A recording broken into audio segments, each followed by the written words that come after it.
Welcome back to HardBall. On Thursday, thousands of anti-tax Tea Party people came to Washington, but just who were they exactly? Well, thanks to Politico, we now know.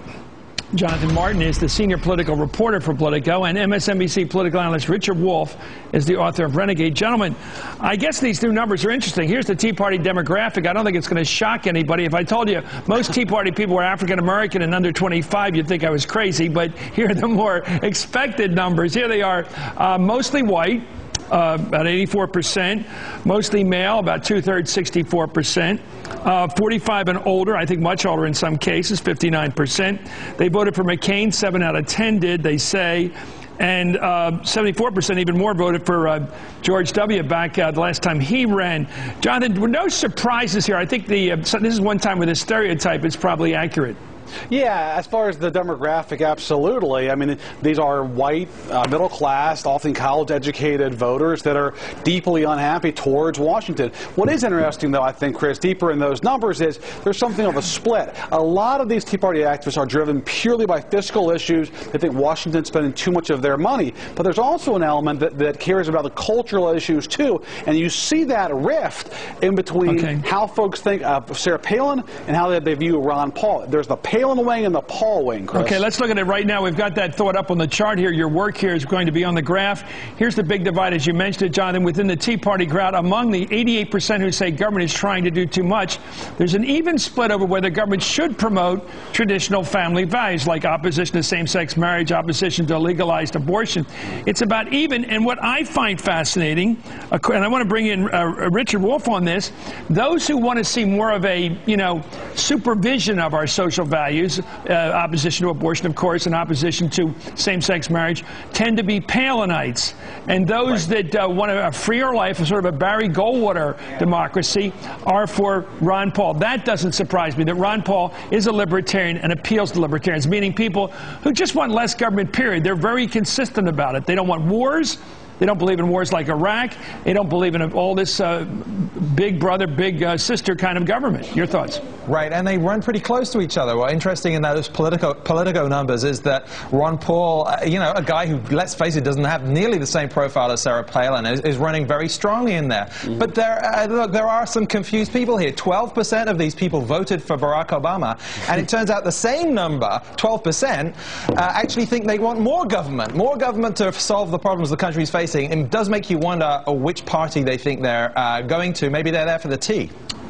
You mean they're confused? That's kind of elitist. I mean, maybe they voted for Barack Obama because they just thought Bush was an idiot. Maybe they'd had enough of that war stuff. I mean, I can imagine looking for something new. Your thought? 9 out of 10 of them disapprove of the job he's doing, according to the New York Times poll. I think this is a third-party movement. I mean, look at the numbers Politico came up with. 70% of them are sending a message to both parties. 50% of them say neither party has the solution here. Yes, this isn't actually about the establishment figures. Okay, let's go back to Jonathan. When you go in the voting booth, you generally you see two options, Republican and Democrat. I'm betting you big money that the Tea Party folk are voting Republican. Chris, I totally agree. And Dan Ball, very smart reporter, made this point yesterday in the Washington Post, and that is, for a lot of the Tea Party folks, it's basically a wing of the Republican Party. Look, there may be a few Tea Party candidates on the ballot that draw decent numbers this fall, but I think overwhelmingly, these folks are going to vote for whoever the R is, for the House, for the Senate, for governor, what have you. That's the sort of demographic that we're talking about. It's mostly an anti-Obama sort of element, and they're going to pull the lever for whoever they see as the Republican, even though I agree they're not terribly fond of the Republican Party right now, but I think ultimately that black and white choice, they're going to pull the lever for the GOP. You know what's interesting to me watching politics all these years, Richard, is the three elements that seem to unite these people. One, they really hate the federal government. They think it's big brother, big sister, whatever. They think it's coming at them with socialism. Number two, they really don't like Barack Obama as a person. They just don't like him. Without getting into ethnicity, they just don't like this guy. Deep down, they don't like what they see.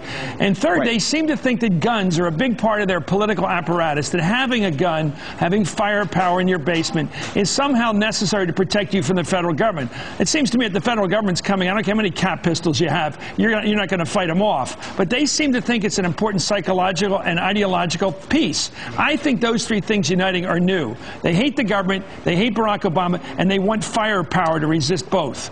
That's, to me, a dangerous element. I haven't seen the number on guns out of this survey, but I do think their opposition to government is based on more than gun rights here. I mean, this is a very broad approach to whether government can solve problems or not. And interestingly enough, we're at a time when people have a little confidence in business either. Normally you see the numbers on government support going down and business going up. Well, this is not particularly fond of the bailouts either, this group. So there's a lack of confidence in all institutions and all parties among not just these folks, but more broadly too.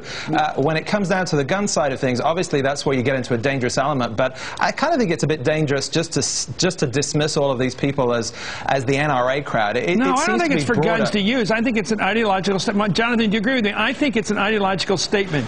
They believe they need resistance power to federal power. Even if they don't use it, they like to have it, not to go hunting, not to protect their children, like that fellow did on the mall a few minutes ago, which I can understand, I suppose, in certain circumstances, not broad daylight in Washington.